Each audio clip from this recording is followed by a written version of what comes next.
the dizzy, but we can always share some ditties. It's just a cup in time. This song doesn't have to rhyme. Life's all of us, not every moment we can be feeling fine.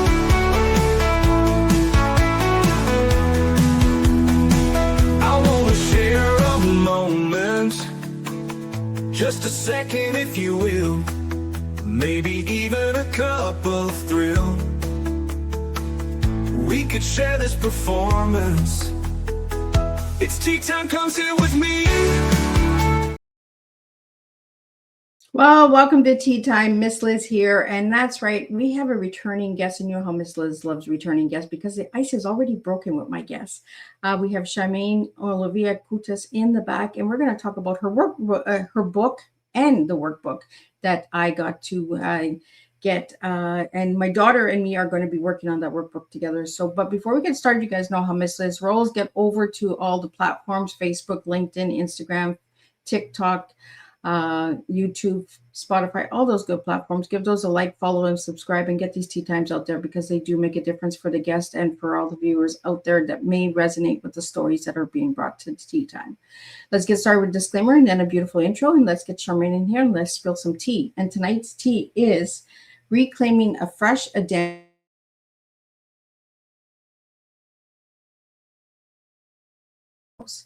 Disclaimer for Miss Liz's Tea Time live show. Miss Liz's Tea Time is a global platform dedicating to sharing real-life stories, diverse perspectives, and meaningful conversations that inspire awareness, healing, and connection. I'm Miss Liz is going live using StreamYard. Before leaving a comment during the broadcast, please grant StreamYard permission to display your name at StreamYard.com. Please be advised that all the content brought forward during any Tea Time show is presented in good faith. However, discussions may include opinions, beliefs, and perspectives that do not necessarily represent the views of Miss Liz or the Tea Time platform. Information shared by guests is based on their own experiences and is perceived to be accurate at the given time of airing. All guests, viewers, and participants are responsible for using their own good judgment when considering any action or decision that may relate to these discussions. Some episodes may cover sensitive topics, including but not limited to trauma, abuse, grief, mental health, and other emotionally triggering subjects. Listeners' and viewers' discretion is strongly advised. Tea Time with Miss Liz is an open discussion forum designed to offer insight, inspire awareness, and create connection. It is not a substitute for professional, medical, legal, or therapeutical advice.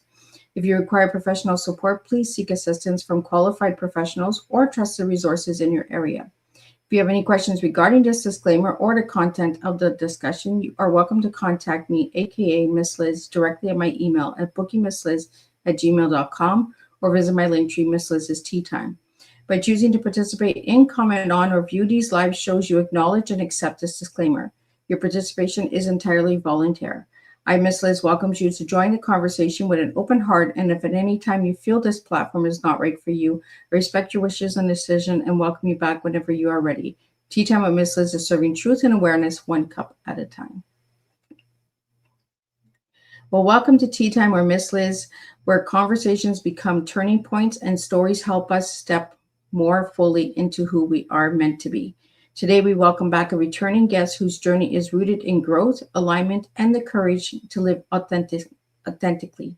Please join me in welcoming Shamayne Olivia Kutas. Shamayne's work centers around personal transformation, helping people recognize their worth, align with their purpose, and move forward with confidence in who they are. Her message is one of empowerment, encouraging others to release old limitations and step boldly into the identity they are meant to live. Through her journey and the work she shares with others, Shamayne reminds us that growth is not always comfortable, but it is always possible. When we choose alignment over fear, we begin to see ourselves and our lives differently. So grab your cup and lean in. Today's Tea Time is about identity, growth, and stepping fully into the person you are becoming. And let me get Shamayne in here. Let's spill some tea. Hi. Welcome. How you doing? It's great to be here again. It is a pleasure to have you back. I always love returning guests because then I know I'm doing something right. Me too, I guess. So Shamayne, for the people who haven't seen your first Tea Time, could you share a little bit on who you were as a little girl and who you are now? Sure, sure. Well, I'm the oldest of four children between my mom and dad, and they divorced when I was 8. And those 8 years, my formative years, were pretty difficult because I took on a lot of the adult responsibilities much too young. Both of my parents struggled from their childhoods that they never addressed. My dad was an alcoholic, and my mom was just emotionally immature. I'd say they both were. So, and she was left alone a lot to care for four kids. So I took up the slack for her. And by the time I was 9 and 10, I was pretty much doing everything in the home because she worked and I was at home with my younger siblings. So it was it was a difficult time. I didn't know any different back then, but it did impact me as I got older and realized that I had not been nurtured or learned some of the things that parents would pass on to their children, or the healthy things that parents would pass on to them. So I lived with my dad when I got a little bit older, around 12. And when I graduated from high school, I left home and have been on my own since then. Um, I say that my own, but I did get married and I had children. And so today, I'm a much different person. And the journey I started in midlife is really the one that changed me to become the person I am today. And I'm happy, so much happier with the person I am today. Well, that is good. Well, Shamayne, I want to get into your tea right away, and then we'll get into the workbook in your book. So the Okay. tea that you gave me was reclaiming a fresh identity through discovery, connection, and authenticity. Tell me why you gave me that tea. Um, when we talk about the journey when I at 41, I asked myself, who am I? And it was funny because I was talking to a woman yesterday and she said, as I was telling her part of my story, she's like, oh my gosh, at 40, it was like a light switched on for me. And I didn't know I didn't know who I was. And I'm 7 years into it and I'm still trying to figure it out. And so, yes, it's so important for us to remember that we wear a lot of hats as women, especially. We wear a lot of hats. We play a lot of roles. We're constantly taking care of others. And it's so important for us to really begin to identify who we are at our core. Who were we born to be? Who were we meant to be? And who do we want to be? And so that's the journey I started around 40. And I've talked to many women who feel that same tug, that same pull at that time. It's we're going through so many emotional and physical changes and mental changes. Things are just we're also kids are growing up and leaving home, and so we're left with ourselves and just trying to figure out who are we. And that's how I came to this place of really understanding myself in my 60s now. But during that time, I just really dug deep inside and just asked a lot of questions of myself. Nobody was going to answer that for me because all the answers were inside me. So, Shamayne, let's get into this incredible workbook that I have here. I'm going to hold it up. Let's talk about this workbook. How did it come about? How did it all start? Well, around 50, I had, as you can imagine, in 10 years, I had done a lot of soul searching. And I had been through a lot of changes too, because in that period of time, I had been through divorce and loss, lost many personal things, lost my house, my job. The week before my divorce was final, I lost my job. And it was a difficult time back then with the economy and things. So I went 4 years without a full-time job. I worked everywhere I could to keep, my head above water.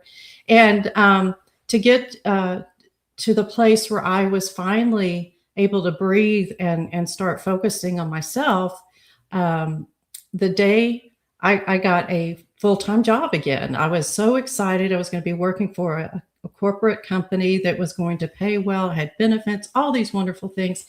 And the next day, my first husband was killed in an accident. And when that happened, I felt like, oh my gosh, I'm going to fall back and start all over again. But instead of doing that, I found myself in deep reflection. And I said, why did he have to go? And why am I here? I don't understand. None of us understand when those things happen. It was tragic and it was sudden. But in that silence and in that moment, I heard the words, "You belong." And I thought, I belong. And it wasn't like he didn't and I did. It wasn't like it was a choice. It was just that you're still here and you belong. And you need to find your purpose. You need to figure out why you're still here. So the next several years, I started really understanding more about myself and figuring out who I was. I found my voice. I began to set boundaries with unhealthy relationships. I began to find a healthier support system of people that could back my journey and just really hold me up and encourage me. And then I got to a point, I thought, I really want to help other women. I have been through so much. I have managed to bounce back. I didn't let it bring me too far down. I just found a way to make it through. And what were the things that I learned on that journey? What did I do? And so I began journaling that and trying to figure that out. What had I learned? And it was in 2016 in the summer, and I'm remarried by now. And I told my husband, I said, I just need to get away. So we left and went on a road trip, and it was just a wonderful time to relax and reboot and recharge. But when I got back, I had a dream that I was going for a walk with someone. It was a coworker. And when we got outside, I was not wearing my shoes. And I was like, in my dream, I'm looking at my feet. I have on socks. And I'm like, why aren't you wearing your shoes? You always take shoes on a walk, or you always wear shoes on a walk. By the time I went back in my dream to get my shoes, I woke up and I heard the words, "You're going to teach women to find their shoes for their journey."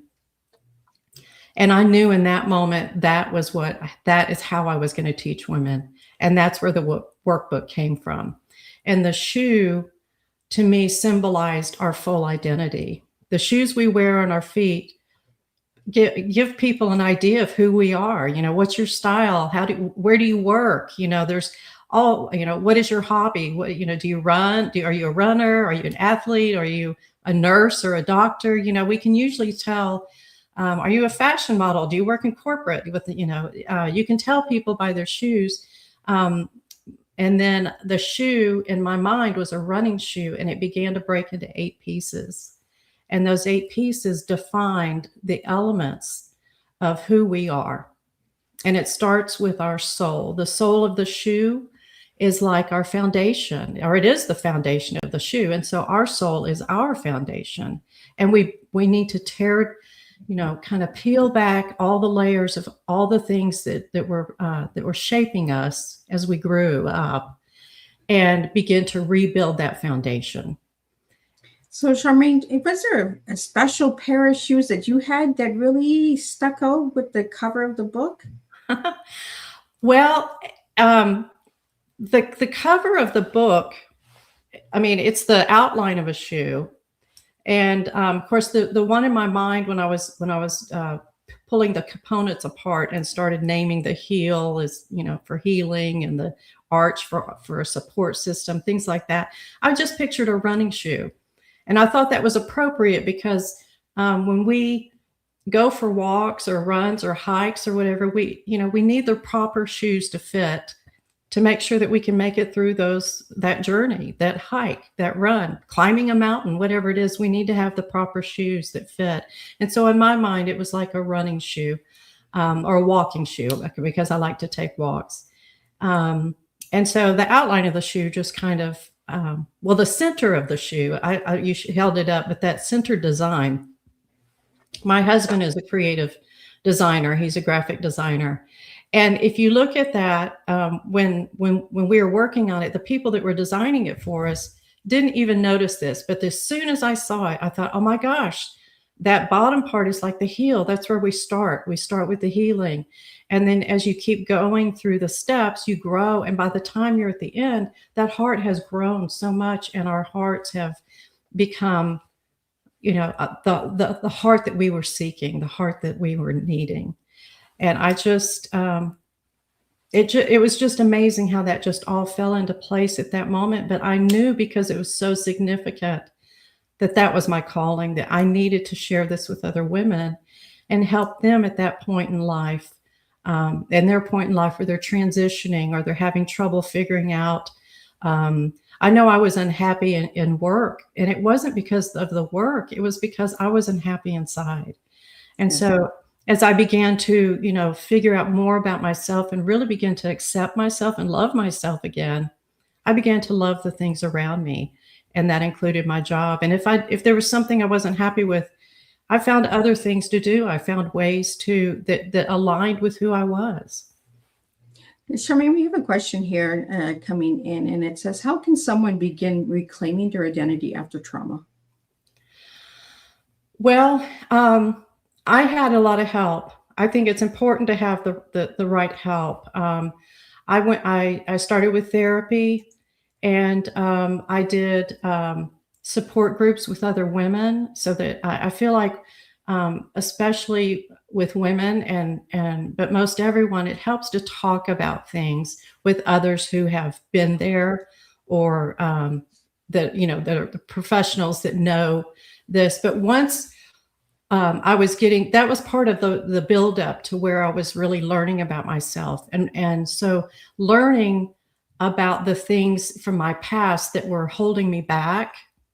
Once I had a name for it and I could identify those things, then I could work to change that in myself, with that professional help for a while. And eventually I learned how to do it on my own, because I became acquainted with who I really was. And I understood, okay, I don't have to blame my parents for this. They didn't know better, but I don't have to let it define me anymore. I don't have to be passive aggressive anymore. I don't have to be, codependent and all these things. I can take care of myself now. And so I began really nurturing myself and not being so hard on myself. If I made a mistake, I used to tell myself, oh, you're so horrible. You're just a horrible person. How could you do that? How could you be so And we stupid? talked about this in your first tea time. Yes. And I thought, you know what? That's what my mom used to say to herself when she made a mistake. So I'm just repeating something I learned. And so then I learned, by listening to, reading books and listening to my therapist, and I realized, you're not a bad person when you make a mistake. You just made a mistake, and we all make mistakes.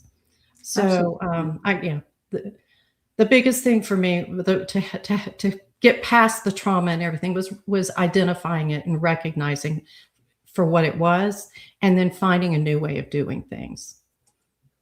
Another question we have here is, what is the first step to finding your true voice again? Oh, I love this question, because the tongue of the shoe represents our voice. And the way I practiced doing this was first I aligned myself with my own values and my own beliefs. That was something I had to discover. I discovered that many of my values and beliefs aligned with my parents or people around me.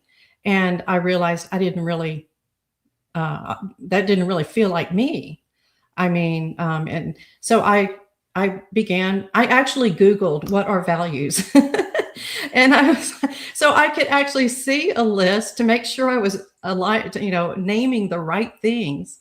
And I started picking out those values. And so I know what they are now. I know the things that I value deeply now, but that helped me understand that. And so when I would, we had a thing in my family that when if you talk to, my parents or my siblings or something, we always ended with, I love you and miss you very much.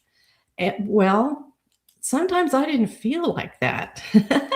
Now, I always had a love for them because they, but I also knew that sometimes I didn't feel that because of how I felt dismissed and or mistreated. And I wasn't after working through some of the anger early in my healing journey. I began writing when I would send a birthday card or a Christmas card or a Father's Day or Mother's Day, or and then later we're texting, but this was before we had phones. I thought, you know what, I can start by just signing, being very honest about how I feel without hurting the person. And like I said, I had love for them, but I didn't love them very much and miss them very much at that time. And so I just started signing Love, Shamayne. And they didn't notice. It wasn't like I had broken some big rule or anything. It was just that I was being honest with myself. So I started it through writing and then eventually texting. And when I talked on the phone, I just tried to be as honest with what I was saying and not try to make them feel better. That was the people pleaser in me. I always wanted to try to say things to make them feel better. So I stopped trying to do that and just trying to be honest and just have a conversation without worrying about what they're thinking about me.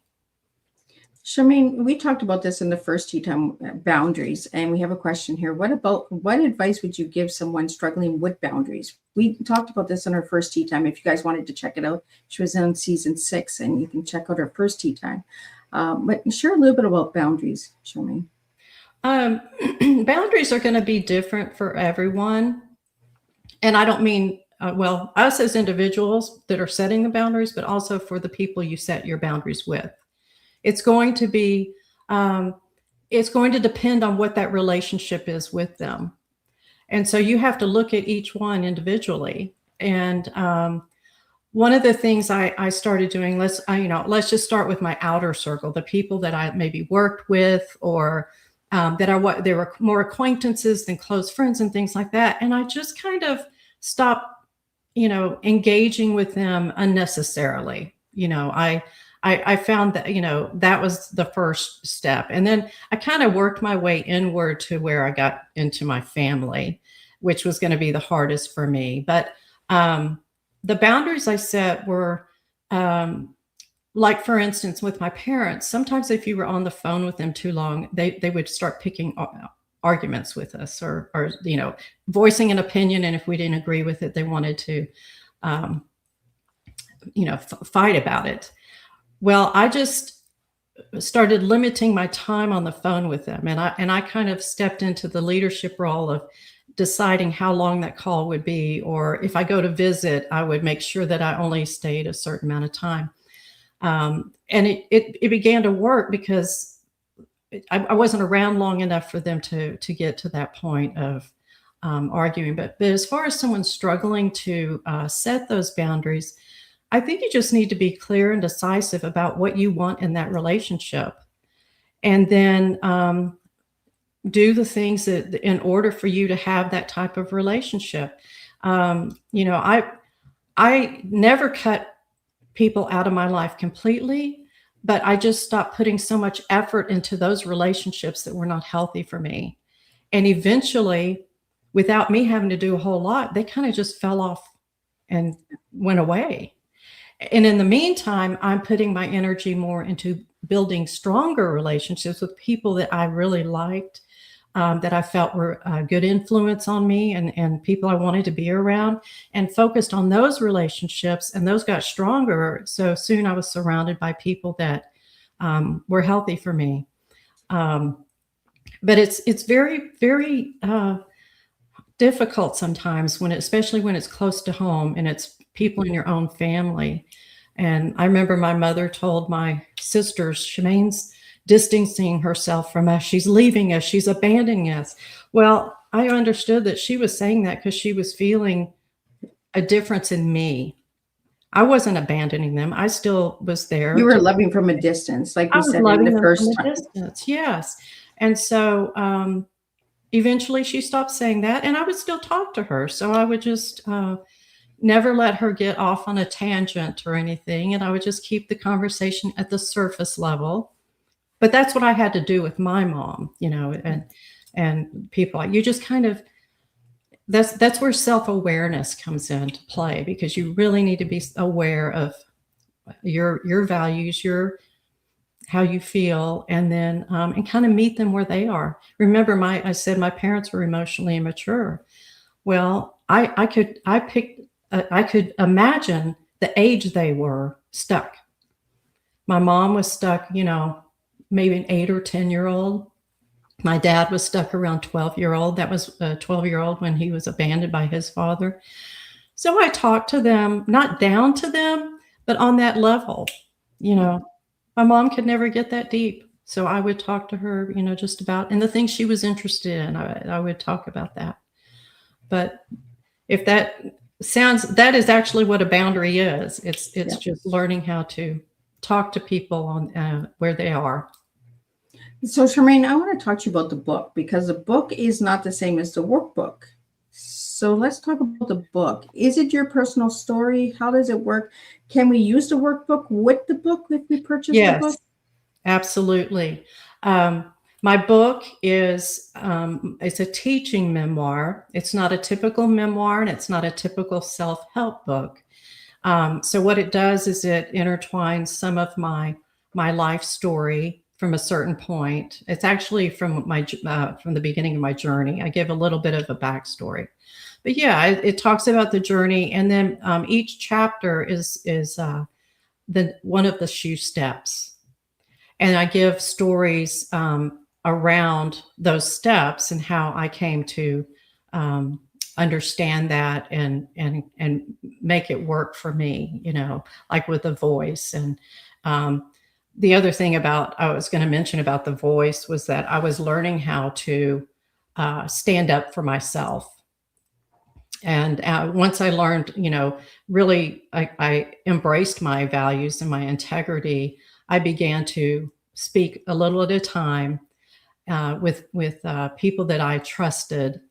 I would begin to say something, and if I didn't agree with something, I would think about it and say, okay, I'm going to say something. Okay, here you go, and I would say what my opinion was.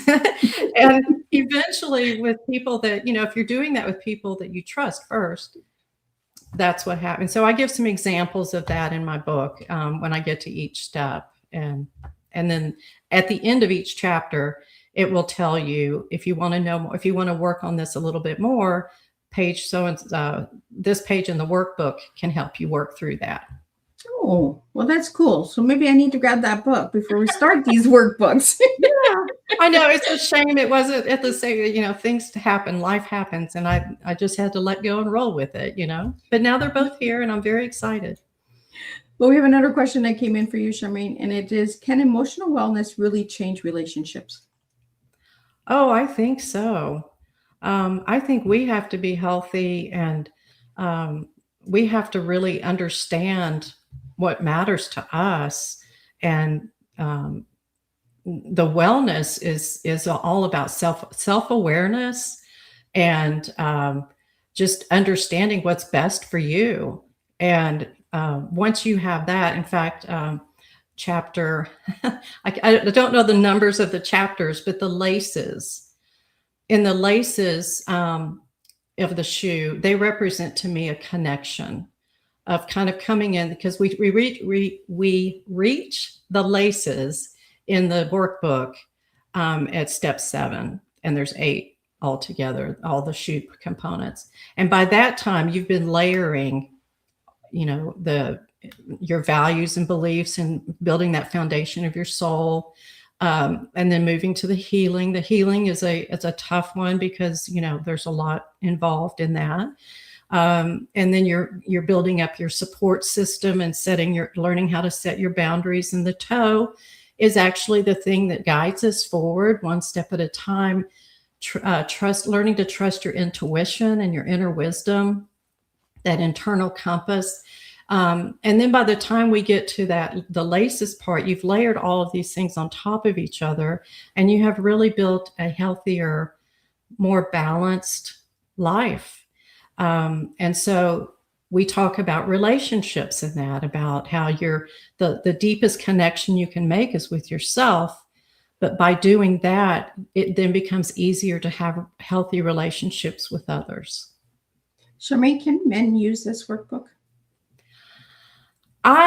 Now I'll be honest, I wrote it with women in mind because I'm a woman and it was my story. But I have, there's actually a review on Amazon for my book by a man, and he glows over it. He said it really helped him. Like he thought he would sit down and read a few chapters. It's not a very thick read, but it's he ended up reading the whole thing.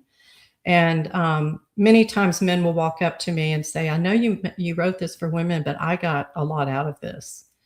So yes, if you come from a place where you're not, really sure where you came from, I think the book definitely could be helpful. Well, when I was going through the workbook, I was like, I can see some parts of it helping a man open up and learn to express themselves. We had a lot of men on Tea Time, and they've all been told, like, suck it up, buttercup, and, Right. big boys don't cry and stuff like that. But I like to have men's stories on here as well, because it opens up the door of sharing that their lives matter as well. And during the workbook, I could see parts where I'd be like, oh, my son could use this too. And my daughter could use this more, but my son could use this. So I can see that it's good for both. I know that you originally wrote it for women, but I can see both genres enjoying it. I want to talk to you about the 8 ways to practice authenticity. I have discovery, release, nurture, grow, express, visualize, connect, and flourish. Do you want to tell me a little bit about each of those words, Shamayne? Sure. We might have to go through one at a time. Yeah, one at a time. Just like a shoe, one shoe at a time. I've been attending a summit this week, and you know how you attend a few days of a summit and all of a sudden your brain's fatigued. It's like so much valuable information, and now help me think this through. So, yes. And it sounds like you were naming the steps. Yeah, the 8 steps. That's what I found. I found the 8 ways to practice authenticity. And the first one was discover. And to me, that's discovering yourself, your core. What is it? One of the things I did in that early on, one of the first things I did when I was realizing that my beliefs and values didn't align with what I had been taught, I simply asked myself, what do you like? Write down what you like. I like, I don't remember what it was at that time, but I mean, simple things like I like ice cream. I like walking barefoot in the grass. I like, just things that you like, and then I did a column for what do you not like? What are your dislikes? What don't you like? I don't like to be in crowded rooms where we're shoulder to shoulder, like a concert.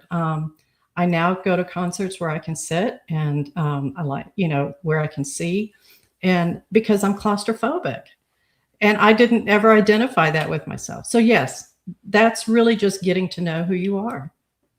The next one I have is release. Release is the heel of letting go. When I say letting go, it's not just like, I need to let go of that and just walk away. It means, observing and acknowledging the things that are holding you back, that no longer serve you, and then slowly, gently releasing them by replacing them with something that is that serves you better at this time. And nurture. What's nurture about?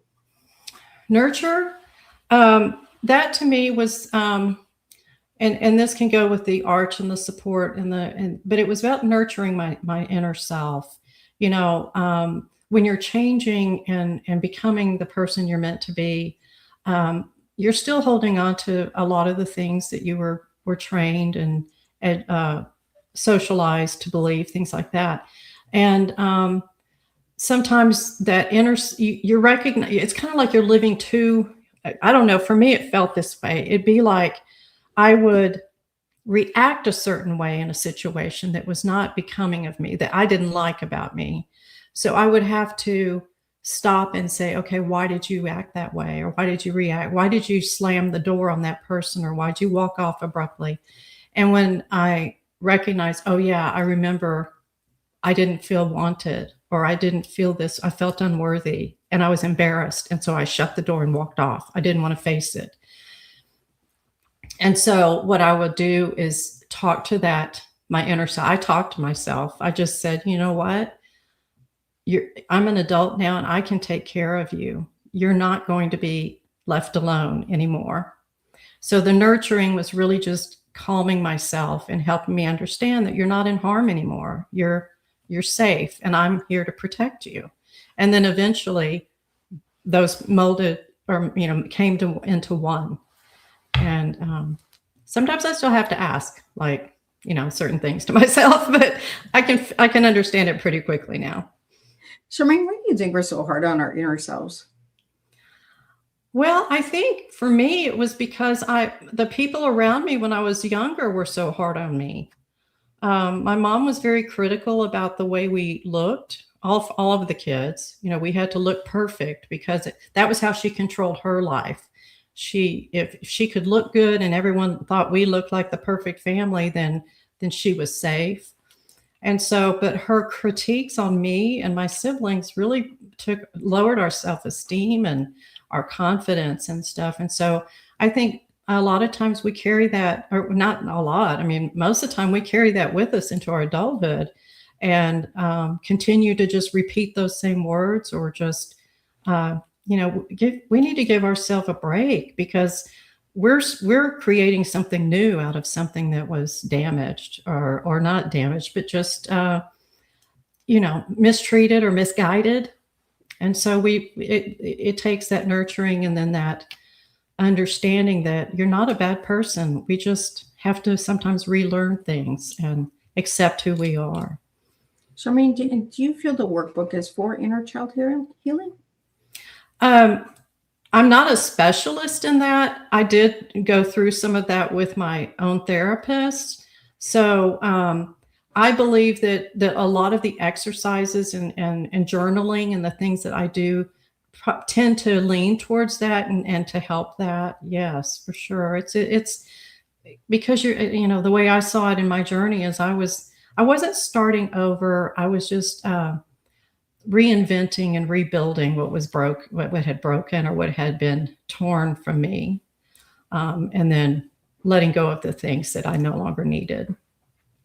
And Shamayne, what inspired you to retire and fully step into your coaching work? Oh gosh. And I'm not, by the way, I consider myself more of a mentor and because I speak and I facilitate workshops and you can call that a type of coaching, but I'm not specializing in any particular area of coaching. But I left because I was no longer fulfilled in the work environment that I was working. I felt by going through this journey, I felt I had outgrown what I had started doing all those years ago. And I worked in corporate for 30 years, but I left because this became my passion. And it was an opportunity that happened because I couldn't have just walked away without any compensation or anything. It wasn't like that.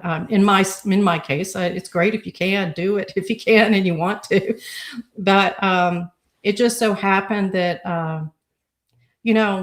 I just have to say right here is that when you begin following your heart and you begin identifying, who you are and the things that really make you, it's funny how things begin to fall into place. I'm not saying it just gets easier and everything's, roses, but things do begin to you begin to see the plan unfolding in front of you. And so I was getting to that point at work. I was unfulfilled. I was outgrowing the job and they kept trying to, they cut people everywhere and they kept wanting me to take up the slack for all the people they were letting go. And it was just not fun anymore. And 1 month during that year, I was eligible for early retirement. So I thought, you know what, this is a sign for me. I need to go ahead and do that. So I did. But it was because I wanted to bring this message out to the world, to other people. And I wasn't going to be able to do that while still working. And so I was able to focus full time on my book and my workbook and get it done.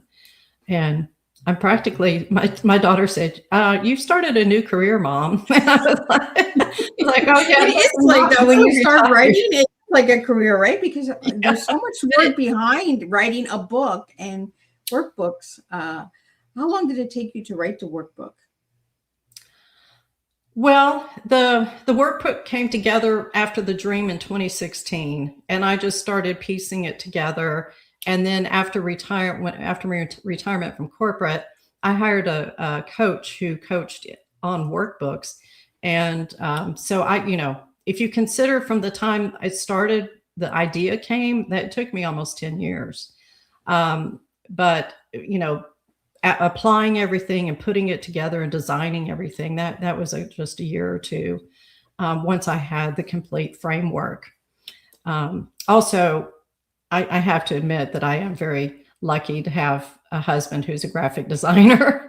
So I mentioned that with the logo too, but it's that probably cut out a lot of time and it saved me a whole lot of money that he was able to do all of the branding for me. But yeah, it took about about 2 years total.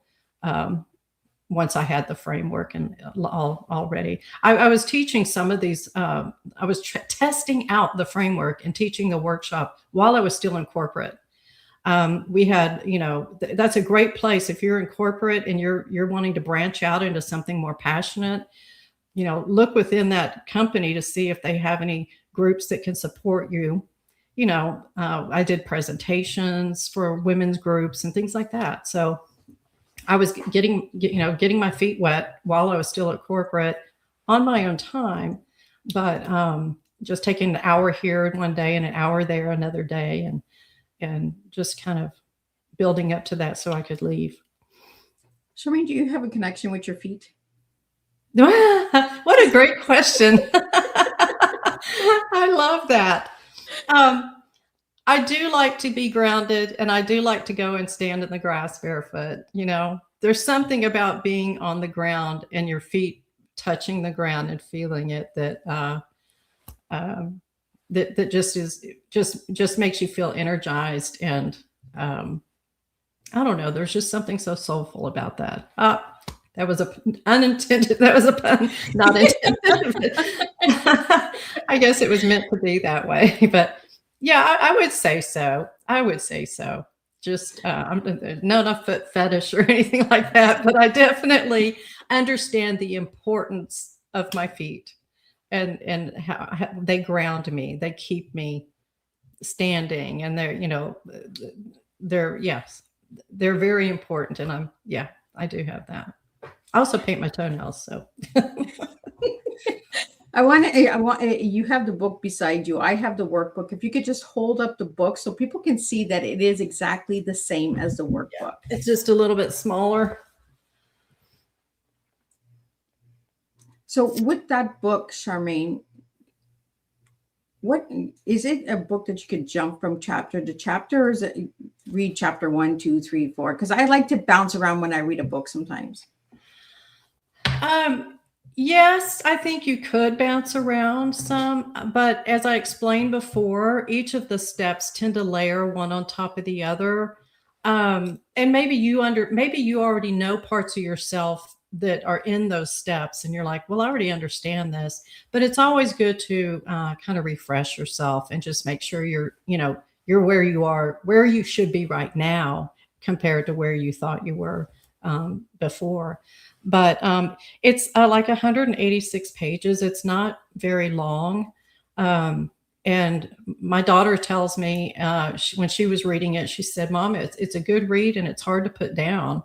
And but so, I think it would be best not to have to do that, but I'm not going to tell someone they can't. But I do that when it's like got workbooks and that, because then I'll kind of jump and say, oh, I got to go to this page. And Uh-huh. I'm a skimmer, and then if I really get into a book, then I'll read the book Well, from then start you to just finish and then read it. backwards. Whatever works for you, and this is just a guide. It's just there to help you. And I feel the best way to do it is front to back, but if you feel you need to do the other, you're still going to gain something from it. So what do you want people to get from this book? I want them to know that it is never too late to reclaim who they are. I also want them to know that each of us belongs. Our stories matter, and we were born to be seen for who we are, for who we truly are, be seen and heard for who we truly are. Because the authentic self is the thing that is so endearing and, to others, is when you're authentic. People know it instinctively, and they may not be thinking it, but it's instinctively, they're like, I like this person. They seem real. They seem genuine. So the better you know yourself and can display, share that with others, the happier you'll feel, I believe. Shamayne, what does it mean to wear shoes that fit your soul? That means simply that you are stepping into the shoes that feel that make you comfortable in who you are. I often I like shoes. I have several pair of shoes, but they are me. You can see, not everyone would wear shoes like me, and I'm not going to wear shoes like everyone else. So it's about picking the shoe that feels best for you. And really what that is your identity. How, when you step into when it's an analogy of stepping into a pair of shoes that you feel comfortable in, you can walk out of the house and just feel so, good about yourself and all that because of what your shoes or your clothes or whatever it is you're wearing, but it's authentic. And when you get to that point in your journey where you feel that way about your soul and about who you are, you have found your fit. Absolutely. Well, Shamayne, I have some lightning questions here for you. So just quick answers. Heel, boot, or barefoot? Oh, no heels for sure. I can answer that fast. And no heels. And I tell you what, if I had to pick between those, I actually like the boots. And I wear combat boots and stuff like that. I like wearing boots. Some of my most comfortable shoes have been boots, but barefoot in the summer for sure. Do you ever wear Peter Pan boots? Do what? Peter Pan boots. They were like in the 80s. They were like the little, yeah, they were the short, almost like a cowboy kind of. And they pointed and yeah. I'm sure I did. I try to stay on ahead of the trend, and so if that was there at one point, I probably did have them. You're right. Confidence feels like blank. Confidence feels like that I accept myself for who I am. When I am speaking or in a place that I'm new, if I'm doing or saying things that I'm passionate about, I am the most confident. When I believe in something and I'm talking, I feel very confident, and it just feels freeing. It just feels so freeing. That was one of the words you gave me to describe yourself was confident. No, it was curious and compassionate is what you gave me to describe yourself. We need to be curious all the time, whether it's with ourselves or with other people, or whatever is around us. Just be curious and not judgmental, but just be curious. And one daily mindful practice that you do?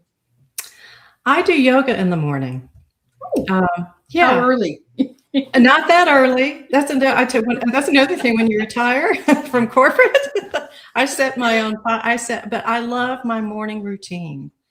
I started doing that a little bit during the pandemic, but really in those last 2 years, I started getting up in the morning. I do my yoga, and usually it's 15, 20 minutes. I can go up to 30, but I don't stress myself out of not getting it done.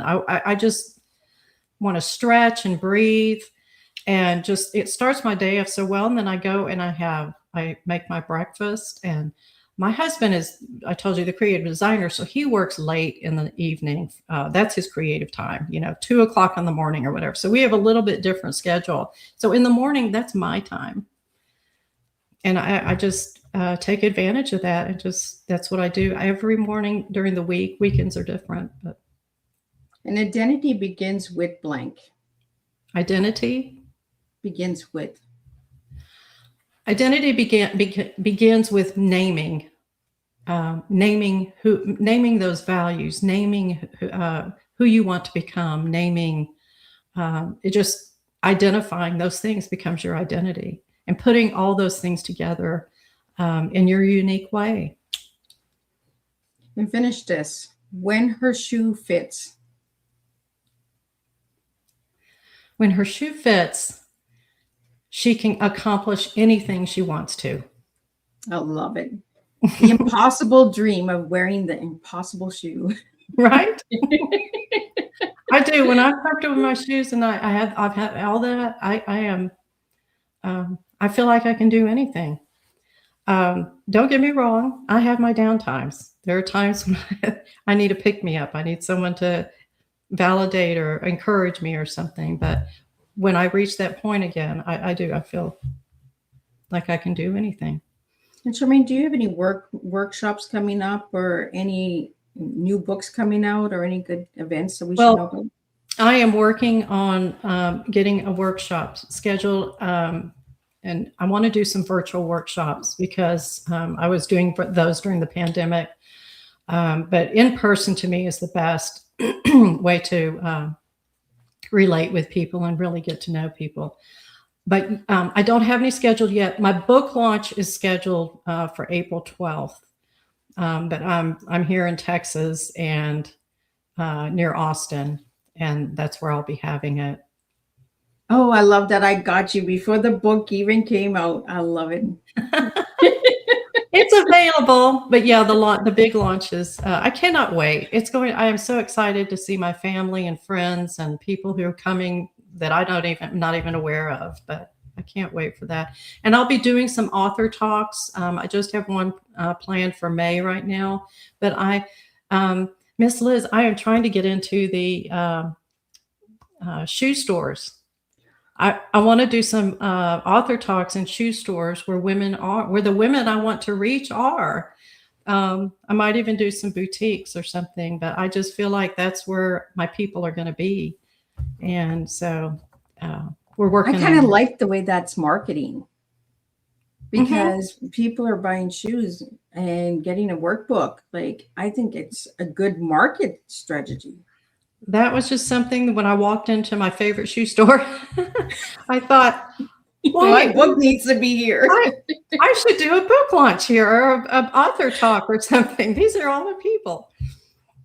I think it's nice to be creative, right? When we're launching books. Yes. Think outside of the box. Well, right? to me, that's the funnest part of this whole thing, is being creative about it. Absolutely.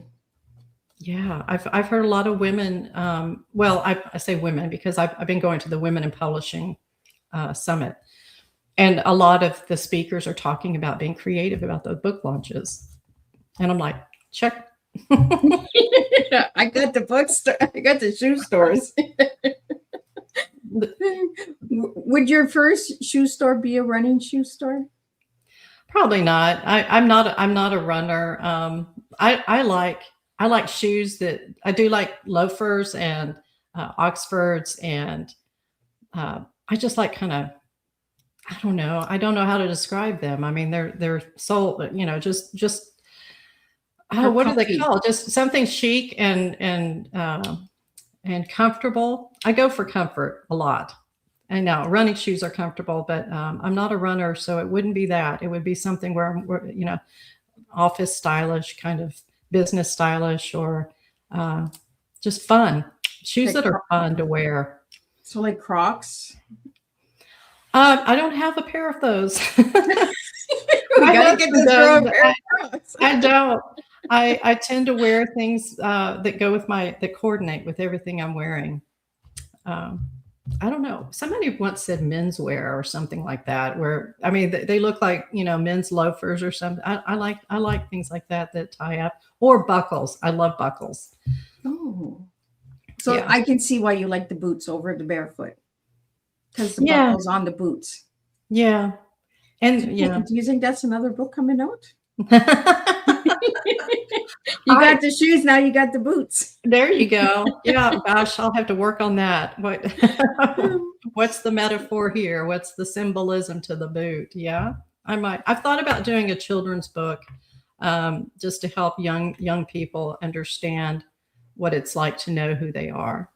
And I think the shoe could be used easily with younger people. And easy for them to learn as well. Mhm. Because the shoe is really easy to describe, right? The heel, the tongue, the laces, all words that little kids can say. Eyelets, you know, creating a vision and goals for yourself through the the eyes. Little vision boards. Mm-hmm. That would be In the cool. workshops I do, we do vision boards too. So what final message would you have for everyone tonight, Shamayne? Well, just first of all, thank you all, and thank you for being you. I mean, you know, I said a little bit earlier, but you know, your voice, your stories are needed and they matter. You know, don't compare yourself to other people. Your story is unique and something that you have to say. It may not be everything you say, but there'll be something in there that someone will take to heart and say, I needed that today. I needed to hear that. Or, wow, that was a great idea. Why, I never thought of that. That happened when I was telling my story to a woman who's a professional runner. I started telling her about the shoe and she was like, oh my gosh, I never even thought of that, you know? So it's just, your voices matter, no matter how soft or low or high or loud, or it doesn't matter. You're needed. We are meant to be relational with each other. And so share that story. Shamayne, if anybody wants to reach out to you, how could they reach out to you? And if you could spell out your website for the audio listeners. Sure. The website's the name of the book, Shoes That Fit Her Soul. So shoes, SHOES, that, THAT, fit, FIT, her, HER, soul, SOUL.com. And if anybody wanted to have you like on their podcast or for you to speak or anything, where could they reach you? They can reach me through the website. My email is SOCOTFUS, and that's KOT as in Tom, F as in Frank, AS as in Sam. So it's SOCOTFUS@gmail. And I'm on the socials. LinkedIn is another good place to find me, and Instagram and Facebook, and it's at Shamayne Olivia. My books are on Amazon as well, and then you can also purchase through my website. Well, thank you so much. I really enjoyed this conversation tonight and having you back as a returning guest. You know, we always learn a little bit more. If anybody would like to see Shamayne's first tea time, you can check out season 6. She was on, I believe, at the end of last year, she was on. So you can check out her tea time there. But I just want to thank you again for joining me. And I'm just going to do a wrap up of what tonight's tea time was. And then we will be back on Thursday with 2 new tea times. What a meaningful and empowering conversation. Shamayne, thank you for reminding us that growth begins the moment we allow ourselves to be honest about who we are and where we want to go. Your message encourages people to trust themselves, to honor their journey, and to believe that transformation is possible. Tonight, we were reminded that alignment is not about perfection. It is about authenticity.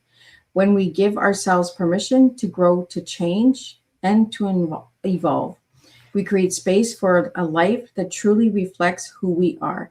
To everyone listening, may you leave this tea time inspired to trust your voice, embrace your growth, and move forward with confidence in your own path. Until our next gathering, keep choosing alignment, keep choosing growth, and keep pouring courage into your journey.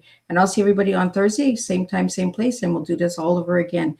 And we have 2 more women for International Women Month, so we will get that onto you. But if you have any questions or anything that you'd like to ask Miss Liz, you can reach out to me at my website at www.misslizteatimes.com or my email at bookingmissliz@gmail.com. Thank you all for tuning in, and thank you to all the new viewers and listeners who joined us tonight. I'll see everybody on Thursday, and we'll do it all over again.